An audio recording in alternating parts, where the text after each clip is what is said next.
आज मैं जिस विषय पर टॉपिक पे वीडियो बना रहा हूँ वो है धन योग के बारे में। अब आज के टाइम में अगर चार्ट आप दिखाने जाते हो या आप खुद भी थोड़ा ज्योतिष करते हो तो दो चीज़ें आप सबसे पहले देखते हो। एक तो कि चार्ट में वेल्थ कितना है, धन योग कितने हैं और हेल्थ कितनी है। तो धन योग या फिर wealth in the life is very important. Specifically आज के समय पर ये बहुत ही ज़्यादा महत्वपूर्ण हो गया है। तो हमारे शास्त्रों में, ज्योतिष के किताबों में या शास्त्रों में कई तरीके के योग बताए और उन योगों को हमने जब प्रैक्टिकल करके देखा है, कई चार्ट्स पे एनालाइज करके देखा है, तो वो सिद्ध भी होते हैं कि हाँ भाई इस तरीके के योग होते हैं तो व्यक्ति धनवान बनता है। तो आपने दो शब्द सुने होंगे, एक है धन योग और एक है राजयोग। तो पहली चीज तो धन योग और राजयोग अलग अलग होते हैं। धन का मतलब है वेल्थ, राजयोग का मतलब है राज। तो आप काफी सारे चार्ट्स में राजयोग पाएंगे बट धन योग नहीं मिलेगा। जैसे कि आप कुछ पॉलिटिशियंस का चार्ट देखेंगे तो राजयोग होगा उसमें, बट हो सकता है कि वो एक ऐसा जीवन जीते हो जिसमें कि बहुत ज़्यादा वेल्थ वो क्रिएट नहीं करते हो, वाकई में जनता की सेवा के लिए काम करते हो। तो धन योग को देखने के लिए हमें कुछ हाउसेस को देखना चाहिए। नंबर 1, जब आप ज्योतिष में गणना करते हैं तो सेकंड हाउस जो है या द्वितीय स्थान जो है वो वेल्थ का स्थान है या फिर धन का स्थान है, इसलिए उसको बैंक का स्थान भी कहा गया है। और 11वां स्थान जो है वो आपकी आय का या फिर इनकम का स्थान है।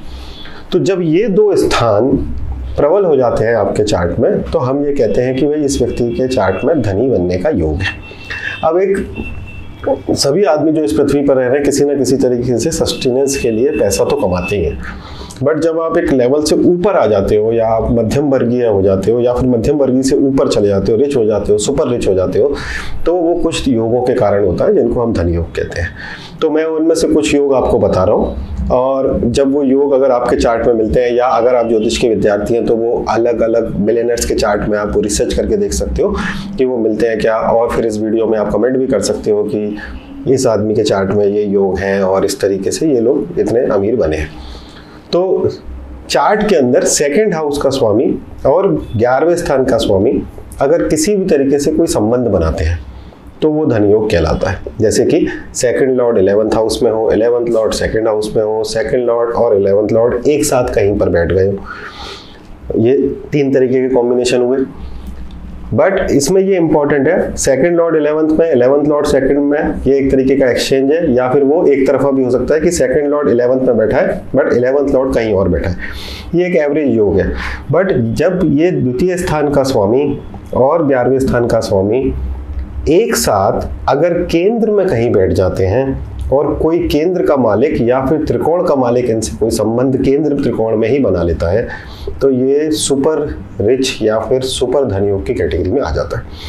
तो ऋषि पाराशर ने स्पष्ट किया है कि सेकंड लॉर्ड या 11th लॉर्ड का केंद्र में होना या त्रिकोण में होना उत्तम है धन के लिए।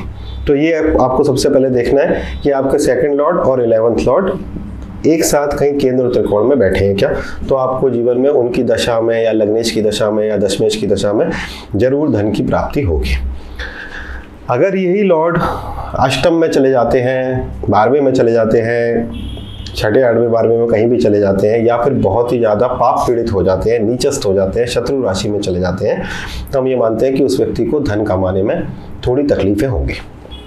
नाउ ऋषि पाराशर ने विशेष धन योग की श्रेणी में कुछ तरीके के योग लिखे हैं जिसमें उन्होंने पंचमेश को बहुत ही शुभ माना है।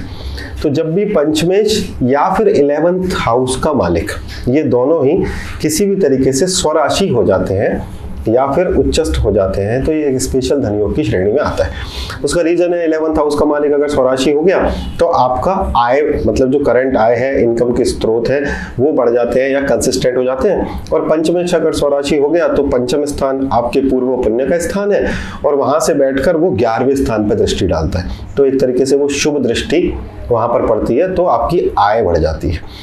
नाउ सीखने वाली बात यह है इसके अंदर कि ये दोनों स्थान का कारक बृहस्पति है, सेकंड हाउस का कारक भी बृहस्पति है, 11वें स्थान का कारक भी बृहस्पति है। तो जब ये दोनों स्थान का कारक होगा बृहस्पति अगर चार्ट में बलवान होता है तो वो हमें इंडिकेट करता है कि एक्चुअली में जो आप मेहनत कर रहे हो, जो पैसा कमाना चाहते हो, उसको देने वाला कारक बलवान है तो आपके पास पैसा ज़्यादा आएगा। यानी कि प्रोसेस क्या हुई, हम सेकंड हाउस देखेंगे, 11th हाउस देखेंगे, सेकंड लॉर्ड देखेंगे, 11th लॉर्ड देखेंगे और बृहस्पति को भी देखेंगे। अगर ये तीनों लोग एक साथ कहीं पर भी केंद्र कोण में बैठते हैं या फिर केंद्र कोण में बैठे, हो सकता है बृहस्पति अलग बैठे हो, सेकंड 11th लॉर्ड एक साथ बैठे हो या किसी त्रिकोणाधिपति के साथ में बैठे हैं, तो ये व्यक्ति को अत्यधिक धनी बनाता है। दूसरी चीज जो इसमें इंपॉर्टेंट है कि धनी बनने के लिए भाग्य का होना बहुत जरूरी है। तो दो चीजें हो गई लाइफ के अंदर, एक ये है कि भाई हर व्यक्ति मेहनत करता है, ऐसा कोई व्यक्ति नहीं है दुनिया में, मैक्सिमम लोग जो पैसा कमाने के लिए या अपने कर्म में मेहनत नहीं करते, अपने अपने हिसाब से सब लोग मेहनत करते हैं। बट कुछ लोगों का भाग्य बहुत बलवान होता है, और जब उनका भाग्य बलवान होता है तो भाग्य बलवान होने के कारण उनकी लाइफ में कंपैरेटिवली आम लोगों की तुलना में ज़्यादा आसानी होती है या फिर उनको ज़्यादा अच्छी अपॉर्चुनिटीज़ मिलती हैं। क्योंकि अपॉर्चुनिटीज़ अगर आपको कहीं पर, मान लो आप एक्टर बनना चाहते हो, तो कोई ने आपको ब्रेक दिया तभी तो लोगों को पता चलेगा ना कि आप एक अच्छे एक्टर हो। अगर किसी ने आपको ब्रेक ही नहीं दिया तो आप कितने भी अच्छे एक्टर हो, लोगों को इस बात की जानकारी नहीं होगी। सो 9th हाउस के लॉर्ड का प्लेसमेंट या 9th लॉर्ड बली होना या 9th हाउस में शुभ ग्रह होना, ये भी एक अच्छा इंडिकेशन है आपके चार्ट में धन की प्रबल वृद्धि करने के लिए। दूसरा जो चीज इसको रोकती है वो है लग्नेश का कमजोर होना। इसको मैं ऐसे भी कह सकता हूँ कि जिस व्यक्ति का लग्नेश वेल प्लेस्ड है, दैट मीन्स उसका बुद्धि सही डायरेक्शन में काम करती है, वो जब कमाने जाता है तो उसका शरीर बाधा नहीं बनता और उसका जो ओरिएंटेशन है लाइफ को लेकर वो पॉजिटिव है। तो ये भी एक इम्पॉर्टेंट फैक्टर है कि लग्नेश अगर वेल प्लेस्ड है, लग्नेश अगर बलवान है, तो वो व्यक्ति अपने सामर्थ्य से, अपने आत्मबल से ज़रूर पैसा कमाता है। जो और इंडिकेशंस दिए हैं उसमें आरूढ़ लग्न का काफ़ी बात की गई है। आरूढ़ लग्न से 11वें स्थान पर जितने ज़्यादा ग्रह हो या जितने ज़्यादा ग्रहों की दृष्टि हो, उतना ही नंबर ऑफ सोर्सेज से आपको वेल्थ आता है।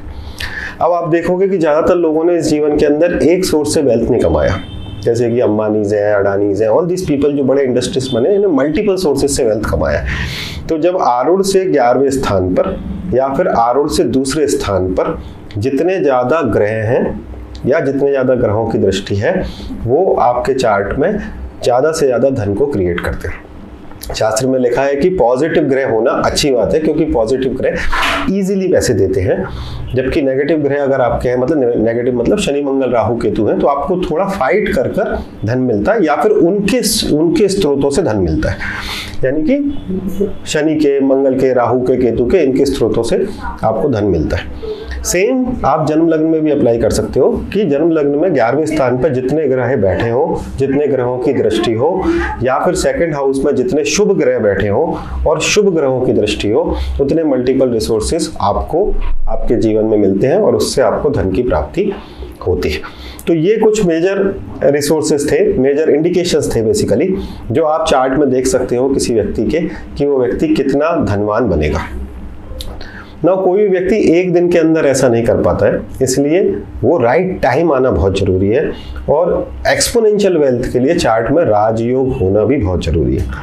तो कभी बहुत ही रेयर केस में आपने ऐसा देखा होगा कि एक व्यक्ति बहुत ही धनी है बट उसका वैल्यू नहीं है, सोसाइटी में रेपुटेशन नहीं है या कोई उसको इज्जत नहीं करता।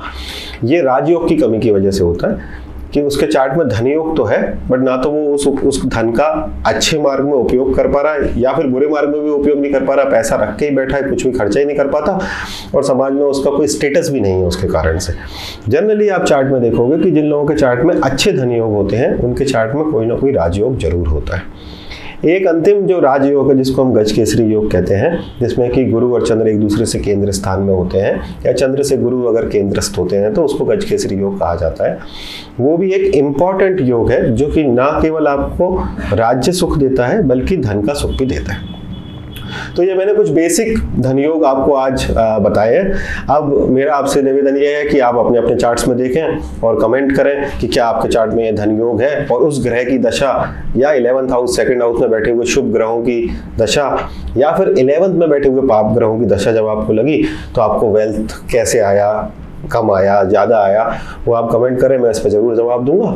अपने चार्ट्स में देखिए, अपने आसपास के चार्ट्स में देखिए, बच्चों के चार्ट्स में देखिए, तो हमें अच्छा एक रिसर्च बेस्ड, एनालिटिक्स बेस्ड कुछ ज्ञान मिलेगा। और हमारे चैनल को देखते रहिए, सब्सक्राइब कीजिए, वीडियो अच्छे लगते हैं तो लाइक कीजिए। Thank you very much. जय गुरुदेव।